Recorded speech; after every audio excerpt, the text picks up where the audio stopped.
Assalamualaikum warahmatullahi wabarakatuh. Kembali lagi dengan saya Ahmad Refrianto. Di sini saya akan menjelaskan tentang sistem penunjang keputusan. Yang pertama ialah pengertian sistem penunjang keputusan. Menurut Herbert Asimon adalah dimulai pada tahap penyelidikan, yaitu mempelajari lingkungan atas kondisi yang memerlukan keputusan. Data mentah diperoleh, diolah, dan diuji untuk dijadikan petunjuk yang dapat mengidentifikasi persoalan, digunakan sebagai dasar untuk menjelaskan proses pengambilan keputusan. Selanjutnya ialah konsep dasar pembuatan keputusan. Perkembangan aplikasi sistem informasi berbasis komputer atau Computer-Based Information System dalam organisasi telah berkembang dalam model yang dikategorikan sebagai sistem pemrosesan transaksi, informasi manajemen, sistem pendukung keputusan, baik TPS maupun SIM ditunjukkan bagi arus informasi terstruktur untuk menunjang proses organisasional rendah dan menengah. Sistem pendukung keputusan atau SPK mempunyai keputusan yang sangat spesifik, yakni memberi bantuan kepada para pembuat keputusan manajemen tingkat menengah dan atas dalam pembuatan keputusan yang sangat penting. Pengambilan keputusan. Faktor yang menggerakkan proses pengambilan keputusan dapat berupa ketidakpuasan atas keadaan saat itu atau imbalan yang diharapkan dari keadaan baru.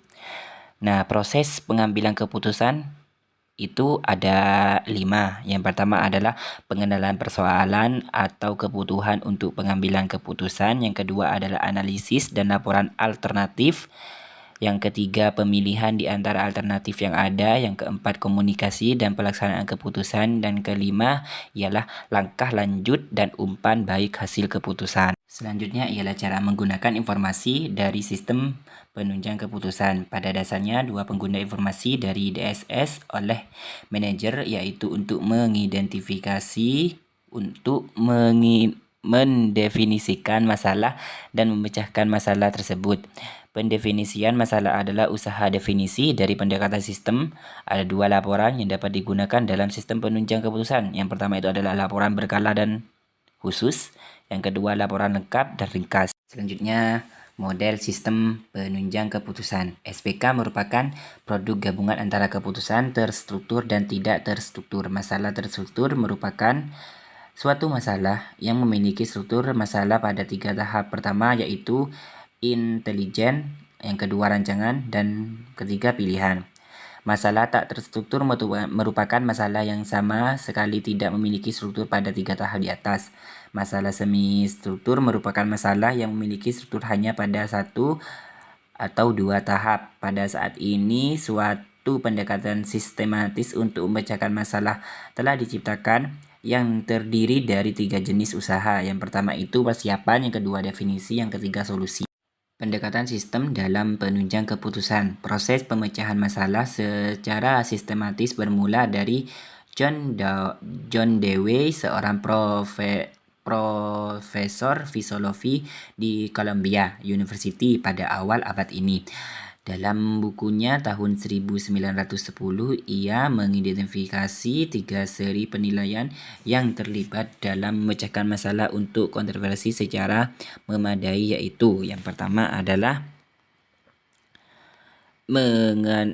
mengenali kontroversi, yang kedua menimbang klaim alternatif, yang ketiga membentuk penilaian. Struktur masalah dalam perusahaan. Sebenarnya dalam suatu organisasi sangat sedikit permasalahan yang sepenuhnya terstruktur atau sepenuhnya tidak terstruktur. Sebagian besar masalah adalah masalah terstruktur, yaitu manajer memiliki pemahaman yang kurang sempurna mengenai elemen-elemen dan hubungannya. Masalah semi terstruktur adalah masalah yang berisi sebagai elemen-elemen atau hubungan yang dimengerti oleh pemecah masalah.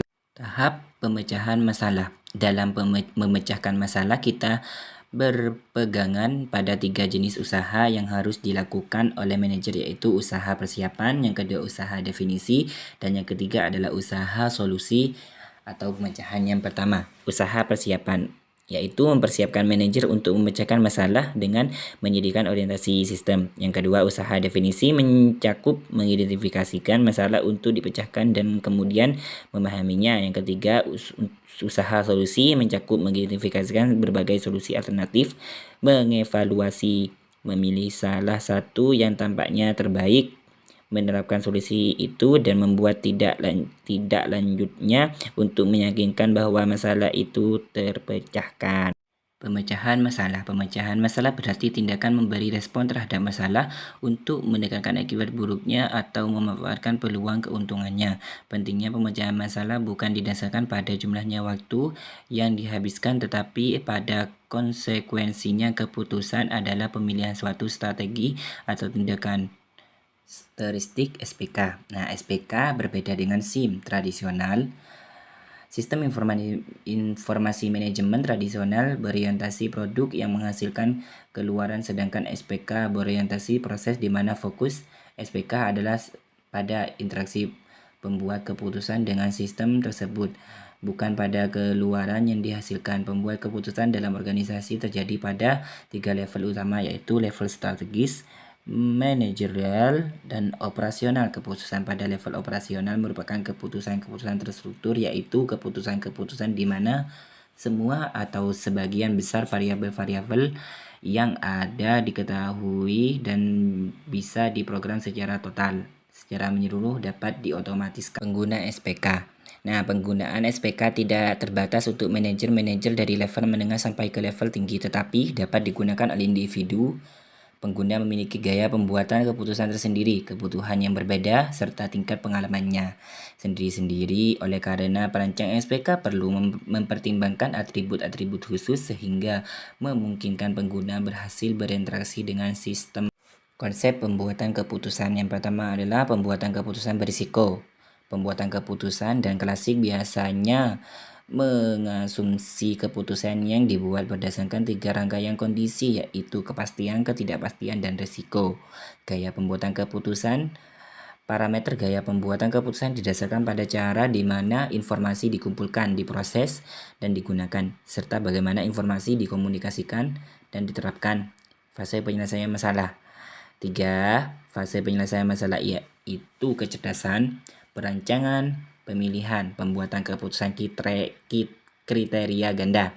Pendekatan kriteria ganda memungkinkan pembuat keputusan menyusun prioritas mereka serta memungkinkan ditampilkannya analisis sensitivitas dengan menanyakan jenis pertanyaan bagaimana atau jika.